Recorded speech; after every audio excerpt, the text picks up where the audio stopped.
এখন বলবেন মাননীয় সদস্য জনাব আন্দালিব রহমান পার্থ। 115 ভোলা 1। আপনার সময় 12 মিনিট। বিসমিল্লাহির রহমানির রহিম। মাননীয় স্পিকার, আপনাকে ধন্যবাদ। প্রথমেই আমি সমবেদনা জানাই বিএনপির মহাসচিব প্রয়াত নেতা খন্দকার দেলোয়ার হোসেন আজকে মারা গিয়েছেন, ওনার উপর, ওনার পরিবারের উপরে। আমি ধন্যবাদ জানাই সরকারকে যে জাপান আমাদের সবচেয়ে বড় দাতা গোষ্ঠীর মধ্যে অন্যতম, তার এই বিপদে তার পাশে দাঁড়িয়েছে, এই জন্য আন্তরিকভাবে আমি ধন্যবাদ জানাই। মাননীয় স্পিকার, কোনো দেশের অর্থনীতি অনেকখানি ডিপেন্ড করে তার মিডল ক্লাস ফ্যামিলির উপরে, কত স্ট্রং তার middle class economy, middle class family দাঁড়ায়। স্লোলি বাট শিওরলি আমরা সেদিকে যাচ্ছিলাম, কিন্তু কোথা থেকে ঠিক 96-এর মতো এক দরবেশ এসে হাজির হলো। মাননীয় স্পিকার, এটাকে আইসোলেটেডলি করে দেখলে হবে না। আজ থেকে 3-4 বছর আগে যারা সেলফ ডিক্লেয়ার্ড ব্যাংক্রাপ্ট ছিল, আত্মস্বীকৃত দেউলিয়া, যারা নিউজ পেপারে বলেছিল 700 কোটি টাকা 800 কোটি টাকা লস, যাদের 1000 কোটি টাকা বরং, সেই দরবেশরা এই 2 বছরে ব্যাংকের টাকা শোধ করে আরো 10,000 কোটি টাকার মালিক হয়ে গিয়েছে এই দরবেশ এবং তার সাথে তাদের বিভিন্ন মুরিদ। আমি স্পষ্ট করে বলতে চাই, চোর কোনো দলের না। একজন মাননীয় সংসদ সদস্য বললেন আমাদের দলের বা 4 দলীয় ঐক্যজোটের একজনের নাম, যদি সেও থাকে সবার বিচার হওয়া উচিত। এখন সময় এসেছে। মাননীয় স্পিকার, একটা কথা নিবিড়ভাবে দেখতে হবে, এটা কোনো আইসোলেটেড হ্যাপেনিং না। সরকারের তরফ থেকে লাগামহীন বক্তব্য এসেছে। মাননীয় স্পিকার, আপনি স্মরণ করে দেখেন, আমি অবাক হয়ে গেলাম। মাননীয় সংসদ সদস্য বলল স্পেকুলেটিভ মানে নাকি ফটকা, তাহলে ফ্রড মানে কি? স্পেকুলেটিভ মানে যদি ফটকা হয়ে থাকে, তাহলে what is the meaning of fraud? একবার মাননীয় অর্থমন্ত্রী বললেন এখানে হতেই পারে, মাননীয় অর্থমন্ত্রী বললেন এগুলি হতেই পারে। ডক্টর মশিউর রহমান বললেন this is none of our concern. Share market আমাদের কোনো চিন্তার ব্যাপার না। সরকারের তরফ থেকে তা বলা হলো এতে বিরোধী দল দায়ী। মাননীয় স্পিকার, এই কথাগুলি শেয়ার মার্কেটকে অ্যাগ্রাভেট করেছে। তারা ট্রান্সফর্মার লাগিয়েছে, রেগুলেটর লাগিয়েছে, এটা লাগিয়েছে, ওটিয়া লাগিয়েছে, কোনো লাভ নাই। তারা ডেকে এনে মানুষকে ইনভেস্ট করেছে। 30 থেকে 40 হাজার কোটি টাকা বিদেশে চলে গেছে। মাননীয় স্পিকার, গত 2 বছরে 12 লক্ষ বিও অ্যাকাউন্ট হয়েছে। এর আগে আরো 20 লক্ষ ছিল, এর মধ্যে 8 লক্ষ শুধু আমাদের মা বোনেরা। মাননীয় স্পিকার, আমার যদি বিও অ্যাকাউন্ট থাকে, if I have a BO account, naturally my mother, my sister, my friend সবাই আমার উপর ডিপেন্ডেন্ট থাকে। এক বিও অ্যাকাউন্ট দিয়ে 5 জন, 6 জন, 10 জন কাজ করে। আপনি জানেন বাংলাদেশে কোনো ব্যবসা বাণিজ্য এখন নেই, সারা পৃথিবীতে মন্দা। এই মুহূর্তে সবাই 2 লাখ টাকা 5 লাখ টাকা ইনভেস্ট করে 5,000 টাকা কামাই করার জন্য চেষ্টা করেছে। এটা কি কোনো অপরাধ? I can very well understand. বিজনেসে লস হবে, লাভ হবে, কিন্তু ডাক দিয়ে তো আপনি ধোকা দিতে পারেন না। বারবার ডেকে এনে শেয়ার মার্কেটে ইনভেস্ট করিয়ে তাদেরকে রাস্তায় ফেলে দেওয়া হচ্ছে। 30 লক্ষ লোক যদি স্বাধীনতা যুদ্ধে মারা যায় মাননীয় স্পিকার, তাহলে 30 লক্ষ লোক এই আওয়ামী লীগ আমলে ফকির হয়েছে। মাননীয় speaker,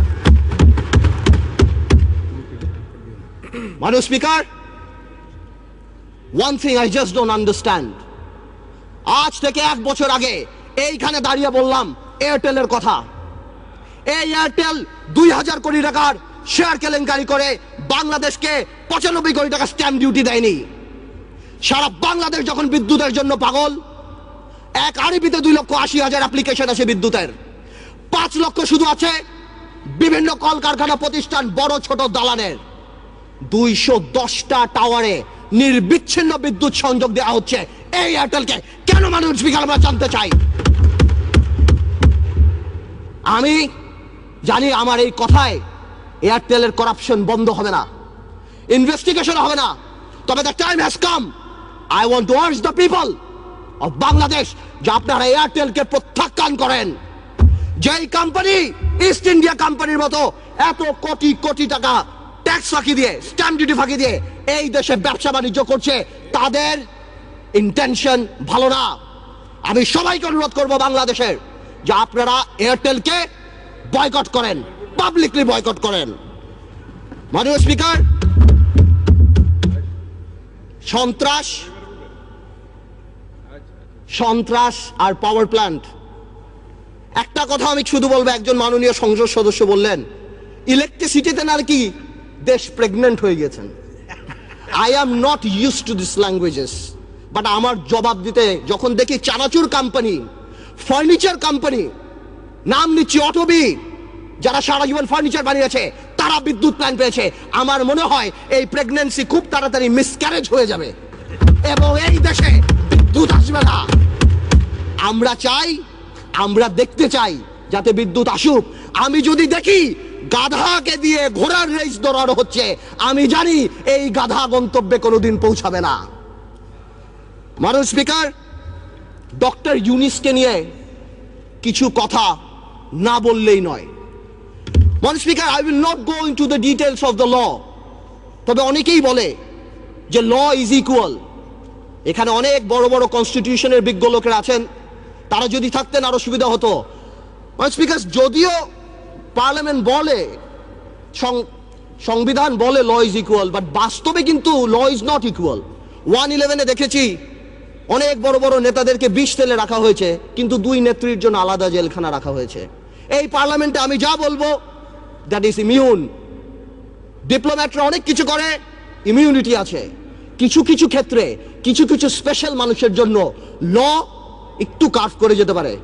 doctor Yunus, I can very well understand 65 বা 70 ইয়ার্স ওল্ড, বাট 80 বছরের রাষ্ট্রপতি যদি এত বড় বক্তব্য লিখতে পারে, 75 বা 70 বছরের ডক্টর ইউনুস আমি মনে করি গ্রামীণ ব্যাংকের এমডি পদে ভালোভাবেই থাকতে পারত। মাননীয় স্পিকার, ডক্টর ইউনুস বাংলাদেশের সম্পদ না পৃথিবীর সম্পদ। আমি দেখেছি আমাদের মাননীয় পররাষ্ট্রমন্ত্রী বলেছেন this will not affect our relationship, বহির্বিশ্বের সাথে আমাদের সম্পর্কে। ঠিক তার পরের দিনই জন কেরি বলেছেন উই আর কনসার্নড। 23 জন কংগ্রেসম্যান বলেছেন উই আর কনসার্নড। বহির্বিশ্ব ফোন উঠে ঝগড়া করবে না, এটা তাদের diplomatic language, that we are concerned, we are looking into the matter. Doctor Yunus আমাদের মতো না। আমার ফোনে সবচেয়ে বড় ভিআইপি ফোন করে জয়নাল আবেদিন ফারুক সাহেব, আর ডক্টর ইউনুসের ফোনে ফোন করে হিলারি ক্লিন্টন। মনে রাখতে হবে সে কোথায় উঠে গিয়েছেন। ডক্টর ইউনুসের এই ব্যাপারটা অ্যামিকেবলি সেটেল করা যেত। আই হ্যাভ উইটনেসড ইট। আমি নিজে দেখেছি বিবিসিতে হোয়াইট হাউস স্পোকসম্যান বলছে we are deeply concerned, this is Yunus allergy.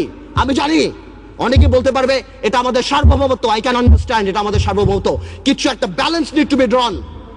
এখন সার্বভৌমত্বর সাথে ব্যালেন্স, এখন গ্লোবালাইজেশনের সময় কালকে বাংলাদেশের বিপদ হচ্ছে, আমরা তাদের কাছে যে হাত পাততেছি, দুই নেত্রীর মনোমালিন্য হচ্ছে, নির্বাচনে যাব কি যাব না, আমেরিকান এম্বাসির দাওয়াতে ভিড় লেগে যাচ্ছে, এখানে ভিড় লেগে যাচ্ছে, আর যখন কোনো কিছু হচ্ছে তখন কি বলা হচ্ছে এটা আমাদের সার্বভৌমত্ব ব্যাপার।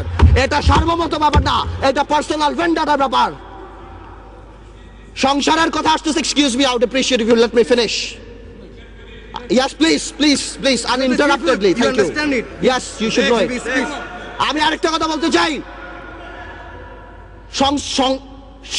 সন্ত্রাসের কথা আপনি বলেন, একটা চেইন অফ কমান্ড থাকতে হবে। যেই দেশের স্বরাষ্ট্র প্রতিমন্ত্রী শাহরুখ খানের কনসার্টে যে মাটিতে বসে, সেই দেশে কি হতে পারে, মান ইজ্জত কোথায় যায় আমাদের? A মন্ত্রী is not a person, a মন্ত্রী holds the flag. সেই মন্ত্রী আমাদের, সেইখানে স্বরাষ্ট্রমন্ত্রী যেই কাজ করে এই দেশে এগুলি হতেই পারে। মাননীয় স্পিকার, অনেক কথা বলে অনেক কিছু শেষ করা যাবে না, তবে আমি এতটুকু বলতে চাই ডেমোক্রেসির সাথে গুড গভর্নেন্স থাকতে হবে, মোরালিটি থাকতে হবে।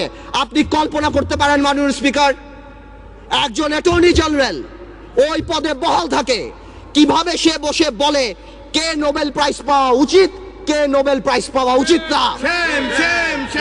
এটা অসম্ভব। আমার দুঃখ হয়, আমার ভয় হয় যে মাননীয় অ্যাটর্নি জেনারেল যদি চাটুকারিতা করে আগামীতে ভবিষ্যৎ ল মিনিস্টার হওয়ার জন্য আমার বলার কিছু নাই, কিন্তু যদি তার বুদ্ধি এই হয়ে থাকে যে সন্তু লারমার প্রধানমন্ত্রী, হ্যাঁ কে পাক না পাক that is not our concern, কিন্তু ফোরামটাকে ডক্টর ইউনুসের পাওয়া উচিত ছিল না, এই বুদ্ধি যদি অ্যাটর্নি জেনারেলের হয়ে থাকে, তাহলে আমি শঙ্কিত যে বাংলাদেশের জুডিশিয়ারি কোন দিকে যাচ্ছে। মাননীয় স্পিকার, আমাদের সবার কিছু কিছু ব্যাপারে একটা ন্যাশনাল কনসেনসাস হওয়া উচিত। নতুন প্রজন্মের রাজনীতিবিদ হিসাবে আমি এতটুকু ক্লিয়ার করে বলতে চাই, শেয়ার মার্কেট আওয়ামী লীগ বা বিএনপির প্রবলেম না। আমরা চাই এটা খোলাসা হোক। কেন এতদিনও রিপোর্ট আসছে না? আমরা জানতে চাই যারা সেলফ ডিক্লেয়ার্ড ব্যাংকরাপ্ট ছিল তারা কিভাবে 30-40 হাজার কোটি টাকা আছে। আমাদের টেলিফোন যদি ট্যাপ করা হয়, আমরা জানতে চাই সেই দরবেশ আর সেই মুরিদদের টেলিফোন কেন ট্যাপ করা হয় না। আমরা জানতে পাই ফোনগুলি কোথায় যায়। এবং আপনি সমন্বয়হীনতার ব্যাপার দেখেন, সরকার যখন বলে ডাইরেক্টলি এর মধ্যে বিরোধী দল ইনভলভ, ঠিক সেই মুহূর্তে আমাদের মোস্তফা কামাল সাহেব যে অর্থনীতি মন্ত্রণালয়ের সংসদীয় কমিটির চেয়ারম্যান, সে ডাইরেক্টলি বলে আমার কাছে তেমন কোনো ইনফরমেশন নাই, আমি তো জানি না। What a mockery! এটা প্রধানমন্ত্রী রাজনৈতিক স্টেটমেন্ট দিয়েছে। উনি ইনফরমেশন দিবে কিভাবে? মাননীয় স্পিকার, প্রথম আলোতে দেখলাম ওনার কোম্পানির 10 টাকা শেয়ার নাকি 290 টাকা হয়েছে। উনি মাশাআল্লাহ 1200 কোটি টাকা কামিয়েছেন, আলহামদুলিল্লাহ। এই টাকা দিয়ে করবে কি? 1200 কোটি টাকা দিয়ে বানিয়েছেন। এই সমন্বয়হীনতার অভাব, বারবার যে কোনো কাজে ডিউ ডিলিজেন্স ছাড়া বিরোধী দলের উপরে আঙ্গুল উঠিয়ে দেওয়া, আর শুধুমাত্র বলা এখানে করাপশন, এখানে করাপশন। হাজার হাজার আজকে শেয়ার মার্কেট আবার ফল করেছে, ডেকে এনে ফল করায়। মাননীয় স্পিকার, আমি আরেকটু সময় নেব আমার এলাকা নিয়ে কিছু কথা না বললেই না। মাননীয় স্পিকার, আমার ভোলা নিয়ে আমি এর আগেও বলেছি, আপনাকে 2 মিনিট সময় বাড়িয়ে দেওয়া হয়েছে, বলুন। থ্যাংক ইউ মাননীয় স্পিকার। আমার ভোলা নিয়ে আমি কিছু কথা বলিনি। আমার ভোলার নদী ভাঙনের একটা বিরাট প্রবলেম দেখা যাচ্ছে মাননীয় স্পিকার। আমি দেখছি আমাদের 15 কোটি টাকা অফকোর্স ফান্ড দিয়েছে এলজিএডি মন্ত্রণালয়, অন্যভাবে কিছু কাজ হচ্ছে, কিন্তু এই কাজ করে কোনো লাভ হবে না আমার ভোলাতে। আমার ভোলা ইভেনচুয়ালি থাকবে না। আমি আপনার সাথে কথা বলছি, এই মুহূর্তে ভোলা 5 ফিট 10 ফিট ভেঙে গিয়েছে। আজকে যদি এখানে মাননীয় সংসদ সদস্য তোফায়েল আহমেদ স্যার থাকতেন, অবশ্যই সে আমার সাথে একমত হতেন। আমাদের সবার দায়িত্ব ভোলার জন্য কিছু কাজ করা। ভোলাতে অনেক ইনফ্রাস্ট্রাকচার আছে, ভোলাতে অনেক গ্যাস আছে, অনেক অপরচুনিটি আছে কাজ করার। আমি আপনার মাধ্যমে সরকারের কাছে অনুরোধ করতে চাই যে আমাদের ভোলাকে বাঁচানো উচিত, নদী ভাঙন নিয়ে কিছু কাজ করা উচিত। আমি আরেকটু অল্প সময় নেব মাননীয় স্পিকার। ন্যাশনাল কনসেনসাস বা একটা ন্যাশনাল ফোরাম, এই ব্যাপারে আমি যে কথা বলছিলাম, আমরা নতুন প্রজন্ম দেখতে চাই মাননীয় স্পিকার। কিছু কিছু ক্ষেত্রে কিছু কিছু কালপিট, আপনারা যদি সরকার দলীয় সংসদ সদস্য যদি মনে করে যে আমাদের 2-1 নাম বলে, হাওয়া ভবনের নাম বলে, এগুলি তারা পার পেরে যাবে না। একটা হাওয়া ভবন যদি থেকে থাকে, এই আমলে শত শত মুশকিল আহসান সেন্টার বের হয়েছে মাননীয় স্পিকার। আপনি যদি সেখানে যান, আপনার মুশকিল আসান হয়ে যাবে মাননীয় স্পিকার। আপনি দরবেশের মুরিদ হবেন, আপনাকে ভু দিবে, 2000 কোটি টাকা মালিক হয়ে যাবেন।